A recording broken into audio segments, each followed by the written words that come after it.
Hey Jack, thanks for coming along today. That's all right, John. I'm going to talk about the one hand in the pocket effect, one hand and one pocket. Inspired by an effect of Max Maven's. Years ago I heard that Max had an effect where he'd have one hand in his pocket the whole time, he'd have a card peeked at by the spectator, that card would vanish completely, and then he'd bring his hand out and there was the selected card. Okay. Very strong effect. The conditions make it strong. A few people have tackled the plot with misindex cards and double face cards. Here's my simple little version, which is almost self-working. In fact, it is. If you can hold a pack of cards, you can do this. We do have a gimmick card. I've got a Queen of Clubs here. Take any picture card, a card that's got plenty of colour, a black picture card I recommend. And I've got a small square of double stick tape here on this card. Now you see it, now you don't. Just a tiny little square. Little tip, to take the tackiness out, run your thumb over the sticky stuff a few times, because you don't want it too sticky, but you want it sticky enough. That starts out on the bottom of the deck, okay? We've got a duplicate Queen of Clubs in my pocket. Okay. Also, I have in my pocket my mobile phone or my wallet. This is my train pass wallet, or keys or something like that. One or two items, because you want to imply emptiness here, yeah? Yeah. So, the card's in there, you've got the stuff in your pocket, you bring the deck out. You can give the cards a little slip shuffle. With the sticky stuff, it's almost like a self-working slip shuffle. If you press your second finger on that card, it's like a self-working slip shuffle, which I find kind of amusing, but that's the kind of guy I am. I'm going to give you the deck now, okay. And I'll say, Jack, we're going to do something under test conditions. I'm going to put one hand in my pocket. Well, firstly, let's take this rubbish out. So I take out the items in my pocket, except for the card, implying emptiness. I put my hand in my pocket. I keep the duplicate Queen of Clubs nice and cosy in there, nice and warm, ready for action later. And then I'm going to use something inspired by John Bannon's double Dutch cut that he had on Big Line Media DVD on his Self-Working Magic #2, I think. John's was a complete false cut, but if you don't do the one sneaky little part, and if you check John's download or DVD out, you'll find that it does retain the top and bottom stock, as John pointed out to me in an email some time ago. What it also enables me to do, I realised, is a hands-off force of that Queen of Clubs on the bottom. So what we're going to do is ask you to cut off about a quarter of the cards and put them down on the table. That's to my left, and then cut off about a quarter of those and place them just there. You're good at following instructions. Carry on, cut off about another quarter and place those just down there. So our target packet with the sticky false card, the Queen of Clubs, is just there. And I'll say, tell you what, Jack, just place that packet on top of those. So that packet there goes on there. If you think of these as 1, 2, 3, and 4, packet 1 goes on top of packet 3. And I say, would you put that packet on there? And I say, before we go any further, in case the spectator jumps ahead of me, do you have a good memory or a bad memory? A good memory. You have a good memory. If they say great, if they say no, you say, oh, I've got a terrible memory, I have to write things down, you know, I have to put reminders on my phone before I go to bed tonight, you know, brush your teeth at 9 a.m. and stuff like that, you know. But I'm getting old. Tell you what, Jack, just to make it fun, pick up that packet and have a look at the bottom card. So he picks that packet up. So that was for time misdirection. So that's shifting the focus or time misdirection, show the card to the camera. So that's got the sticky stuff on it. I'll get you to put that packet on top and I'll say, would you square those cards up? And when you're happy with that, would you hand the pack to me? Okay, so I take the pack back and here's what I do. I hold the pack here and I say, Jack, would you wave your hand over the pack? And as he does that, I press down on the card, on the deck. That adheres the gimmick to the Queen of Clubs. You can, if you want to draw this out, maybe fool other magicians, hand the pack out to be shuffled. Just make sure they don't riffle shuffle, as Liam told me. And in the hands, shuffle is best. I say, now, you do remember your card. What was the name of the card? It was a Queen of Clubs. Queen of Clubs. And I just start dealing cards face up into a messy pile. And messy is good because the card might be slightly askew, the sticky card. And I keep dealing down. I genuinely don't know where it is, but you will feel it as you go by. I think we've gone past the sticky card. There it is, the 8 of clubs. And just keep dealing. Do you see your card? Do you see your card? Queen of Clubs. There's a Jack of Spades, there's a Jack of Hearts, 3 of Diamonds, 6 of Spades. So you've got a clean total vanish here of a card. Your card is gone. It's gone. Maybe you saw something that actually wasn't there. Queen of Clubs, yeah? That's right. And I've had one hand in my pocket the whole time.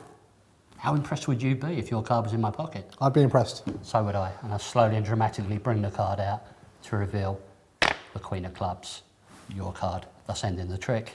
Square up the cards, put them away in the box, put them away in your pocket, take out your sponge balls and segue into your next professional routine. And that's the explanation for one hand, one pocket.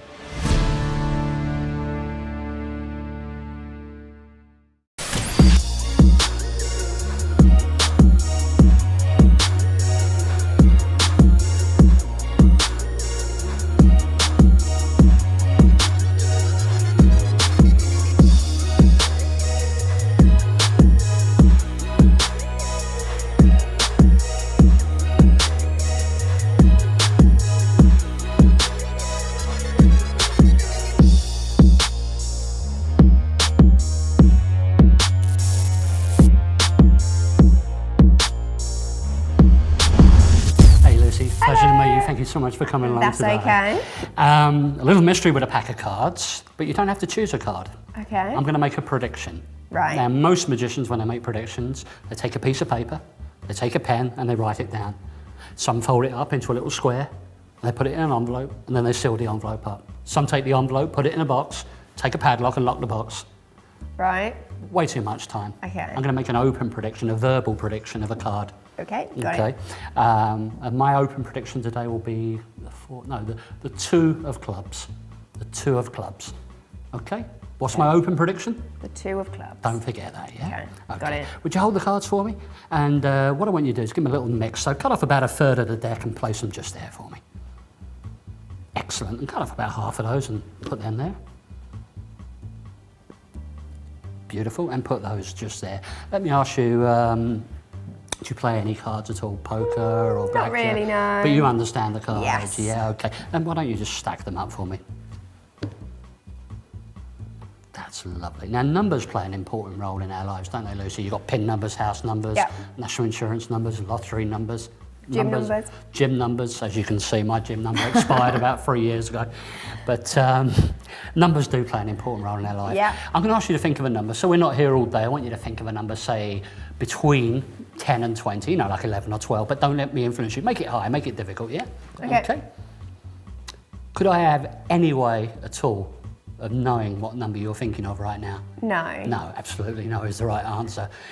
Tell everybody, what number are you thinking of? 19. 19. Yeah. But you could have named 12, you could have named 14, you could have named 16, yeah? Yeah. I want you to pick up that deck for me. I want you to hold it as if you were going to deal in a game of cards.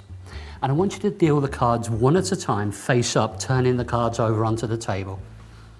And we'll count. That's 1, and continue. 2, 3, 4, 5, 6. Stop there for a moment, Lucy. Do you remember my open prediction? Yeah. What was it? The 2 of clubs. Great memory.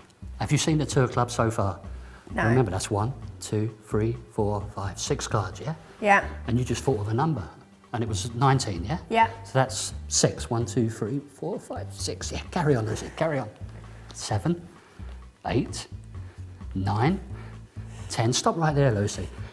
There's a 2 of hearts. Yeah. I could have named that card, but I didn't name that card, Lucy, No, did I? no. What was my open prediction? The 2 of clubs. Brilliant memory. Okay. That's 10, so that's 11. 12, 13, the tension is building. 14, 15, 16, 17, 18. Stop right there, Lucy. There's 18 cards there. Yeah. There's black cards, there's red cards, there's picture cards, there's number cards. Do you see my open prediction card? No. And you thought of 19? Yeah. You could have thought of 12, 14, 16, any number is possible. How impressed would you be if the 19th card was my open prediction? And remember, you mix the cards. Very impressed, because it's not possible. Well, I'm here to try the impossible. Okay. And maybe mysterious forces are at work here in Shropshire today. There's only one way of finding out. Turn that card over and show it to the camera and freak out. There's the 2 of clubs. My open prediction. Oh my 3 God. for a number. Magic just kills me, honestly.